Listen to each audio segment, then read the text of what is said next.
Hey again everyone, welcome back to another episode. Today I'm going to be reviewing Tiny Epic Galaxies by Scott Almes. This game is, well, if you're not aware of the Tiny Epic series, there is so many of them out now.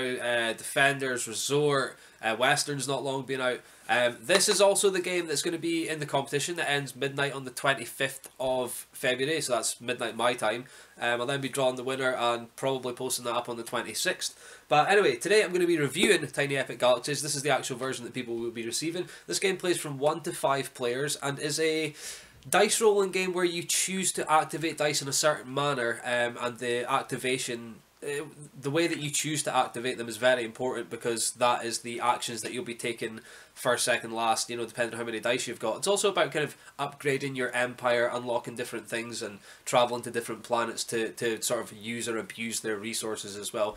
So I think we should just go and take a look at Tiny Epic Galaxies. Okay guys, so I thought we'd start off with just showing you the individual player mats. Now, with the player mat / player card, everyone will have all these tokens on it to start with. This is the culture token and this is the energy token. I'll explain what they do in a minute. These are your two ships that start off in your galaxy. So these ones are the ones that you have actions with, and you can move them around. You can move them about when you use the actions on the dice. Again, something I'll go over in a second. And this is also your track of all your stats to keep track here. Now, this is the Empire token, and this is what you would upgrade throughout the game. Just knocked over a ship there. Now, when you upgrade the Empire, now as you'll see here, going straight into 2. Put that in the wrong place there. Sorry. Going straight into 2 would still give me 2 ships, so that's how much I've got anyway. But going into 3 would unlock this ship for me, and I would get that then in my home galaxy, and then it means I would then have 3 ships I'd be able to move around and do things with. Now, that's basically what upgrading your empire does. So the further you go up, the more things you get. So you can unlock another ship, so getting a total of 4. And you can also move from, you start off with 4 dice. You can move to 5, 6 and 7 is the maximum dice roll that you get, which again I'll go over in a second. Now, the only other thing I would say about this player mat is your energy and your culture. Now, to upgrade your empire, it says here you've got a number 2, 3, 4, 5 and 6. Now, you have to go to 2, you have to spend 2 of either culture or energy. You can't share between the both. You have to spend 2 of either to move it up there. Then obviously to move up onto the 3, you need to move 3 of either of them to move up there. Now again, it has to be 3 energy or 3 culture. It can't be 2 culture and 1 energy. It just doesn't work that way. It has to be all of one. And that's basically your player mat. The only other thing I would say is when you start colonizing planets and winning the planets, which gives you the victory points, you put them under here. And there is also what they call the utilize colony, and every planet has its own little power at the bottom here, which I'll show you. And when you utilize the colony, when you roll that in the dice, you can then use that power if you wish as well. And that's basically each little player card, player mat. It's a very useful little thing to have.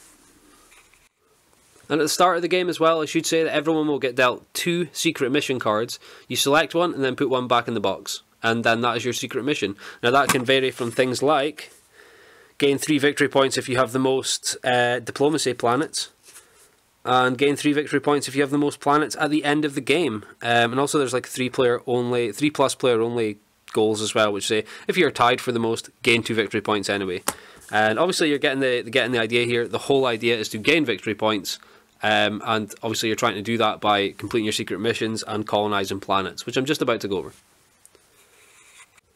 Okay, this is the activation bay, so this is basically where all the magic happens. Now, at the start of the game you only have access to 4 dice, and with those dice you take them, roll them, and then see what you get. Now, each dice has a different side to it. One side is that, which is move a ship. Now, that's like an arrow, it's like a rocket taking off there. That's move a ship. This is advance economy, which is what you use to colonize economic planets, which again I'll show you in a second. This is how you, what they call it again, utilize your colony. So that's that symbol there. Again, it shows you on the player map what that is as well, so another little handy guide. This is your energy, so this is how you acquire energy. To acquire energy, when you activate the dice, you must have a ship in orbit or on the planet that distributes energy. So you can't just roll it and take one, you have to roll and then take 1 energy for each ship that you have on a planet that distributes it. We also have culture. Now again, when you roll the culture, you can't just take it, you have to be on a planet that can distribute culture. Works exactly the same as the energy. And I think the last one is, there we go. So this one's called, lost the name, Advancing Diplomacy. So this is again is used as the same as advancing your economy, but only certain planets can be colonized with using economy, and only certain planets can be used using diplomacy. And if you roll that, then that would advance your ships in the orbit one more diplomacy up there. I'll show you what that means in a second as well.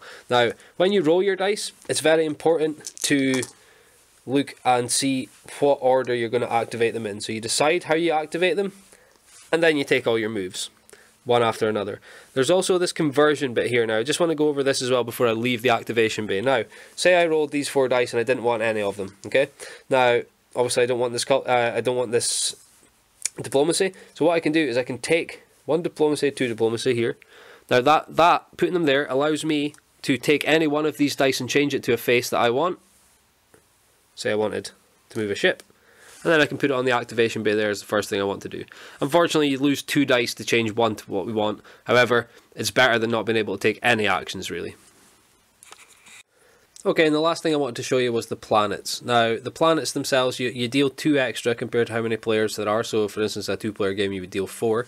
And these are the things that you're trying to colonize. So, when you roll things like moving a ship, you can move one onto a planet there, or you can move it onto the planet there. Either or will distribute culture or energy, depending on what the symbol is about here, up here. And that obviously distribute that when again you roll that symbols on the dice. But when you move a ship onto here, your idea is to try and colonize these planets to gain the victory points at the end. First person at 21 victory points triggers the end of the game. Everyone else gets another turn to make sure everyone's had the same amount of turns, and then we reveal secret missions cards and see how much victory points everyone's got. Person with the most victory points, the winner.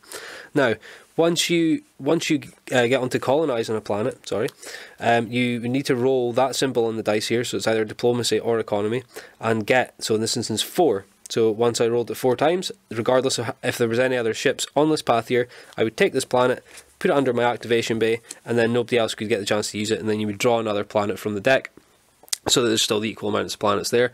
Anyone that's either in orbit or actually landed on the planet themselves go back into their own players' galaxies there.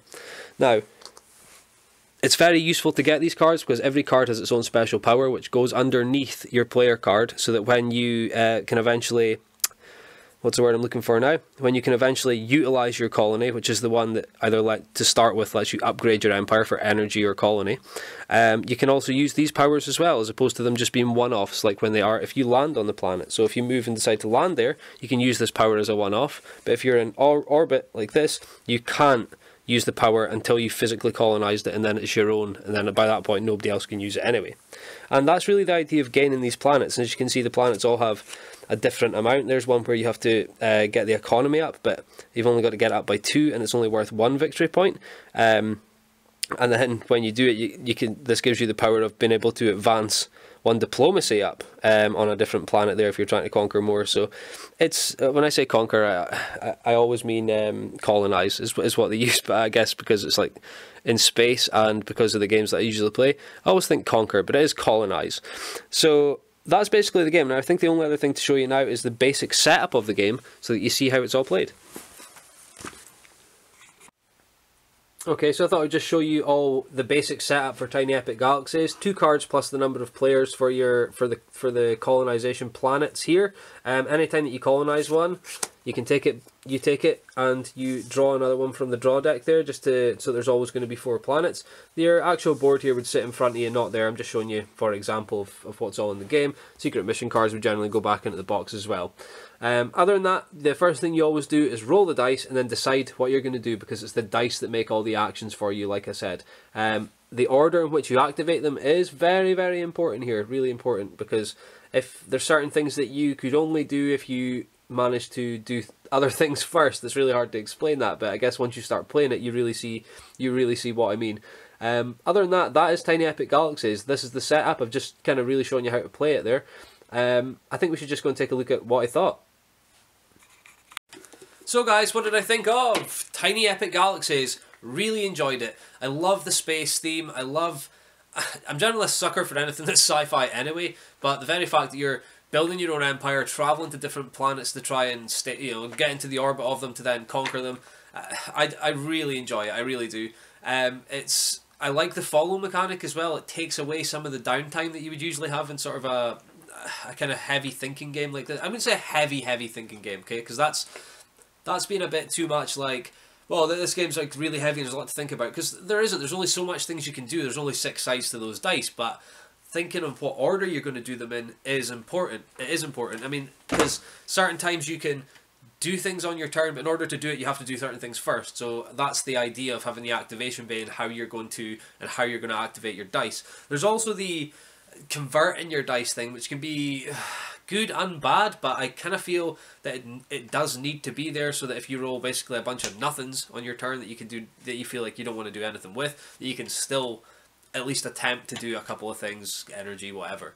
Other than that, it's a really fun game. The one player, it's not really for me. I mean, it's not like I don't enjoy solo games, just in this instance, that one player is not for me. 2 to 5 player, great game, I could recommend it to anyone. That's my review of Tiny Epic Galaxies. I hope everyone enjoyed it. Don't forget to like, comment and subscribe on this video. You can also find me at Beards and Boards on Twitter. Other than that, I hope everyone's having an awesome week so far, and I'll catch you guys later.